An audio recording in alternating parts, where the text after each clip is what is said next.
তিনটি গ্রাউন্ডের উপর ভিত্তি করে আপনি বধূ নির্যাতন মামলা অর্থাৎ 498 ক ধারায় করা মামলা বাতিল করার জন্য আপিল করতে পারেন।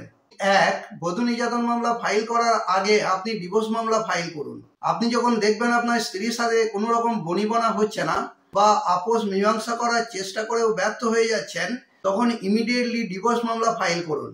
ডিভোর্স মামলা ফাইল করার পর স্ত্রী নোটিশ গ্রহণ করার পর বধূ নির্যাতন মামলা করলে আপনি সেই মামলা বাতিল করার জন্য আপিল করতে পারবেন।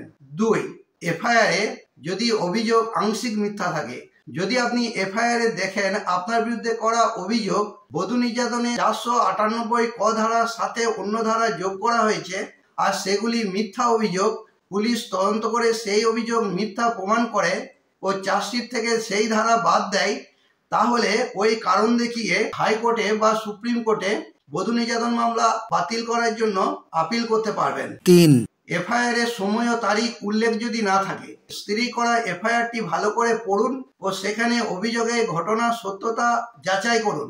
ঘটনার তারিখ ও সময় যদি উল্লেখ করা না থাকে, তাহলে আপনি হাইকোর্টে বা সুপ্রিম কোর্টে বধূ নির্যাতন মামলা বাতিল করার জন্য আপিল করতে পারেন।